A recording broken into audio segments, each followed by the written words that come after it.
Assalamualaikum warahmatullahi wabarakatuh. Apa kabar teman-teman? Sehat selalu kan? Saya doakan teman-teman selalu sehat selalu walaupun kita melaksanakan aktivitas melalui daring. Di sini saya perwakilan dari kelompok 7 ingin mempresentasikan hasil kelompok kami yang beranggotakan yang pertama ada Kalista Maria Magdalena Sinaga dengan NPM 1913031001 dan saya Chandra Pramudia 1953031003 dengan materi yang berjudul liabilitas jangka pendek, provisi dan kontingensi. Nah, kita masuk ke materi. Yang pertama ada pengertian liabilitas jangka pendek. Menurut Wikipedia, liabilitas adalah hutang yang harus dilunasi berupa uang atau pelayanan yang harus dibayarkan atau dilakukan pada masa datang pada pihak lain. Liabilitas adalah kebalikan dari aset yang merupakan sesuatu yang dimiliki. Contoh liabilitas adalah berupa uang yang dipinjam dari pihak lain, giro atau cek yang belum dibayarkan, dan pajak penjualan yang belum dibayarkan ke negara.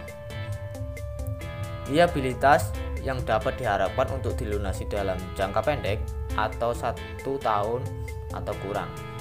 Biasanya terdiri dari utang pembayaran atau utang dagang, gaji, pajak, dan sebagainya. Pendapatan ditangguhkan bagian dari utang jangka panjang yang jatuh tempo dalam tahun berjalan, obligasi jangka pendek, misalnya dari pembelian peralatan dan lain-lain. Disimpulkan bahwa liabilitas jangka pendek yaitu hutang yang harus dilunasi dalam tempo 1 tahun atau 1 periode akuntansi. Selanjutnya ada jenis-jenisnya ya. Hutang berbunga dalam jangka pendek. Yang pertama ada hutang bank jangka pendek, wesel bayar jangka pendek. Nah, selanjutnya ada hutang yang terikat dengan kegiatan usaha entitas, yaitu yang pertama ada hutang usaha, hutang pajak, yang ketiga beban yang masih harus dibayar, dan terakhir pendapatan dibayar di muka. Kita ke materi kontingensi. Nah, apa itu? Yaitu kewajiban yang tergantung pada terjadinya atau tidak terjadinya satu atau lebih kewajiban masa depan untuk meneguhkan jumlah hutangnya, pihak yang dibayarkan, tanggal pembayaran, atau keberadaannya. Kontingensi didefinisikan sebagai kondisi, situasi, atau serangkaian situasi yang ada melibatkan ketidakpastian mengenai keuntungan atau kerugian bagi perusahaan yang akhirnya akan diselesaikan apabila satu atau lebih kejadian masa depan yang terjadi atau tidak terjadi. Kewajiban yang terjadi sebagai akibat dari kerugian tersebut disebut kerugian kontingensi. Standar mengidentifikasikan bahwa kejadian kontingensi berbagi menjadi 3, yaitu kejadian kontingensi dengan kemungkinan besar, dengan cukup mungkin, dan terakhir ada dengan kemungkinan kecil. Selanjutnya ada penyajian kontingensi. Beberapa kewajiban kontingent lain yang harus diungkapkan meskipun perusahaan kemungkinan kerugiannya kecil. Yang pertama ada 1 kewajiban atas hutang, hutang pihak lain. Yang kedua kewajiban bank komersial menurut standby letter of credit. Yang terakhir ada jaminan untuk membeli kembali piutang atau properti yang lain berhubungan yang telah dijual atau diberikan. Selanjutnya ada pengertian provisi. Nah, apa itu? Yaitu provisi adalah liabilitas yang belum pasti jumlahnya maupun waktunya.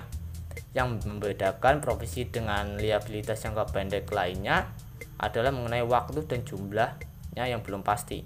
Umumnya entitas mengetahui peristiwa masa lalu yang mengakibatkan adanya kewajiban kini, namun dalam kasus tertentu dibutuhkan pendapat ahli untuk menentukan kewajiban kini yang timbul. Misalnya untuk kasus hukum diperlukan pendapat ahli hukum atau pengacara untuk menentukan jumlah kewajiban dan kemungkinan menang atau kalahnya suatu perkara. Contoh reversi. Yang pertama ada warranty atau garansi. Garansi ini timbul dari peristiwa masa lalu, yaitu penjualan produk mengakibatkan timbulnya kewajiban kini yang membutuhkan aliran sumber daya yang untuk melunasi, namun jumlah klaimnya dan kapan klaimnya dilakukan masih belum pasti. Maka entitas wajib mencatat profesi dan dasar pengalaman produk yang sama. Yang kedua ada perkara hukum, seperti yang dijelaskan di PPT, sedangkan mengalami perkara pengadilan karena masalah hak cipta dan proses perkara. Yang ketiga ada ini kontrak yang memberatkan atau onerous kontrak, yaitu adalah kontrak di mana biaya yang tidak dapat terhindar untuk melaksanakan kontrak tersebut memiliki manfaat yang diperoleh. Contohnya seperti PT Deo menyewa tanah dan bangunan dari PT RI selama 4 tahun. Yang keempat ada restrukturisasi. Restrukturisasi ini menimbulkan kewajiban konstruksi berupa pembayaran pesangon untuk karyawan yang di PHK atau dipindah tugaskan. Entitas dapat mencatat provisi atas kewajiban konstruksi yang timbul jika entitas telah memiliki rencana formal yang detail terkait restrukturisasi yang meliputi pertama ada bisnis atau bagian usaha yang akan ditutup, lokasi utama yang dipengaruhi, lokasi fungsi dan perkiraan jumlah tenaga kerja yang diberikan, kompensasi atas pemutusan hubungan kerja. Yang keempat ada pengeluaran yang akan terjadi. Yang terakhir ada saat penerapan rencana tersebut. Terima kasih atas perhatian teman-teman yang telah menonton video ini. Semoga video ini bermanfaat untuk menambah ilmu dan wawasan. Saya selaku kelompok 7 perwakilan mengucapkan wassalamualaikum warahmatullahi wabarakatuh.